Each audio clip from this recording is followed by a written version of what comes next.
ఇక మాస్ మహారాజా రవితేజ హీరోగా రూపొందిన మిస్టర్ బచ్చన్ సినిమాలో లిరికల్ సాంగ్ వచ్చినప్పటి నుంచి దాని మీద జరుగుతున్న చర్చ అంతా ఇంతా కాదు.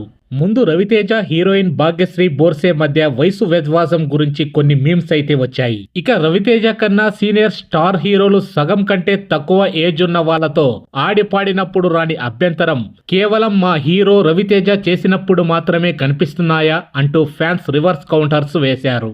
ఇక ధమాకా టైంలోనూ ఇలాంటివి జరిగాయి. రవితేజ శ్రీలీల జోడీ గురించి వచ్చిన కామెంట్స్ రిలీజ్ అయ్యాక ఆగిపోవడం మర్చిపోయేది కాదు. ఇక ఈసారి రవితేజతో పాటు ఏకంగా దర్శకుడు హరీష్ శంకర్ ని కొందరు లక్ష్యంగా పెట్టుకున్న వైనం సోషల్ మీడియాలో కనిపిస్తోంది.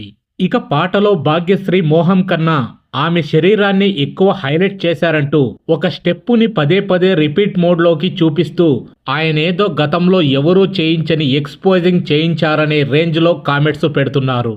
ఆధునిక రాఘవేంద్ర రావు అంటూ కితాబు ఇస్తున్న వాళ్ళు లేకపోలేదు. అయితే కేవలం మిస్టర్ బచ్చన్లో మాత్రమే వీళ్లకు ఎందుకు కనిపిస్తోందో అనేది $1000 ప్రశ్న అయిపోయింది ఇప్పుడు.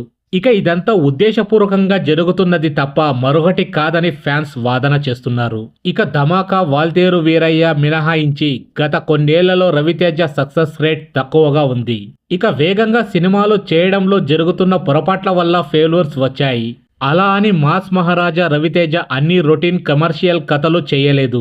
ఇక టైగర్ నాగేశ్వరరావు, రావణాసుర, ఈగల్ జోనర్ల పరంగా చాలా డిఫరెంట్ అటెంప్ట్స్ కాకపోతే ఆడియన్స్ కి కనెక్ట్ అయ్యేలా దర్శకులు తీయలేకపోయారు. ఇక mister Bachchan Bollywood raid remake అయినప్పటికీ కీలక మార్పులతో మంచి బజ్ అయితే క్రియేట్ చేసుకుంది. ఇక ఇలాంటి టైంలో కావాలని బురద చల్లడం చూస్తే మిస్టర్ బచ్చన్ పై బజ్ తగ్గించే ప్రయత్నం ఏదో జరుగుతుంది అనిపిస్తుంది.